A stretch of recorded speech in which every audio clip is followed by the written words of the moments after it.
BNP chairperson ও বাংলাদেশের সাবেক প্রধানমন্ত্রী খালেদা জিয়ার জানাজার খবর আন্তর্জাতিক গণমাধ্যমে বেশ গুরুত্বের সাথে প্রকাশ হয়েছে। আল জাজিরা, বিবিসি ছাড়াও ভারত, পাকিস্তান সহ বিশ্বের বিভিন্ন দেশের গণমাধ্যমে প্রচারিত হয়েছে সংবাদ। বিস্তারিত জানাচ্ছেন আব্দুল মালেক।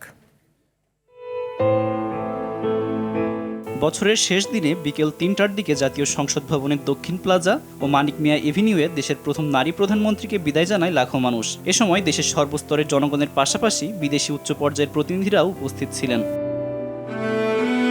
কাতার ভিত্তিক গণমাধ্যম আল জাজিরা শিরোনাম করেছে, খালেদা জিয়ার জানাজায় জনসমাগম, সাবেক নেত্রীকে বিদায়। প্রতিবেদনে আরও বলা হয়, বাংলাদেশের রাজধানী ঢাকায় সাবেক প্রধানমন্ত্রী খালেদা জিয়ার রাষ্ট্রীয় জানাজায় বিপুল সংখ্যক মানুষ জড়ো হয়েছিলেন। ব্রিটিশ গণমাধ্যম বিবিসির প্রতিবেদনে বলা হয়, বাংলাদেশের বিভিন্ন প্রান্ত থেকে লাখ লাখ মানুষ সাবেক প্রধানমন্ত্রী খালেদা জিয়ার প্রতি শেষ শ্রদ্ধা জানাতে রাজধানী ঢাকায় আসেন। সিলভার টিপ কন্ট্যাক্টে তৈরি নিরাপদ ও নান্দনিক ক্লিক সুইচ নির্ভরতা জীবন জুড়ে।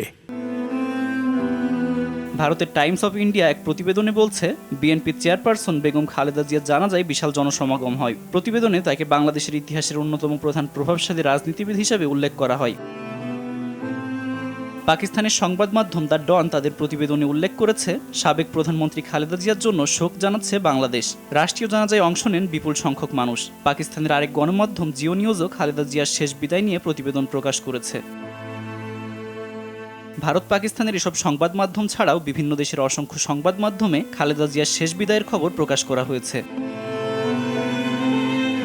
আব্দুল মালেক, RTV।